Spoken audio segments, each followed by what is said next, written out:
Hello friends, இன்றைக்கி மாங்காய் ஊறுகாய் ரொம்ப சுலபமாக எப்படி பண்ணுறதுன்னு பார்க்கலாம். அதுக்காக ஒரு 2 மாங்காய் எடுத்து கட் பண்ணி அதில் உப்பு போட்டு நைட்டே ஊற வச்சுட்டேன். இது மறுநாள் தான் செய்கிறோம்.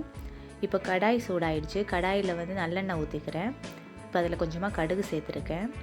கடுகு பொரிஞ்சதுக்கப்புறமா பூண்டு சேர்த்துக்கலாம்.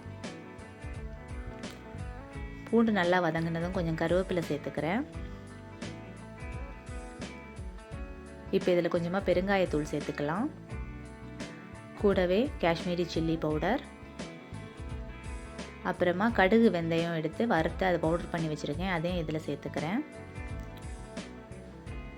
இப்போது இதை லோ ஃப்ளேமில் வச்சு நல்லா வதக்கி எடுத்துக்கோங்க, கருக விட்டுறாதீங்க. இப்போ இதில் கொஞ்சமாக வினிகர் சேர்த்துக்கிறேன். இப்போ இதில் நைட் நம்ம ஊற வச்சுருக்கோம் இல்லையா, அந்த மாங்காவை இதில் சேர்த்துக்கலாம். சேர்த்து நல்லா மிக்ஸ் பண்ணிக்கோங்க.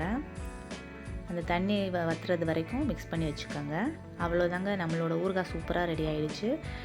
இதை நீங்கள் உங்கள் வீட்டில் ட்ரை பண்ணி பாருங்கள். இந்த வீடியோ உங்களுக்கு பிடிச்சிருந்தா லைக் பண்ணுங்கள், கமெண்ட் பண்ணுங்கள், ஷேர் பண்ணுங்கள், மறக்காமல் சப்ஸ்கிரைப் பண்ணுங்கள். தேங்க்ஸ் ஃபார் வாட்சிங்.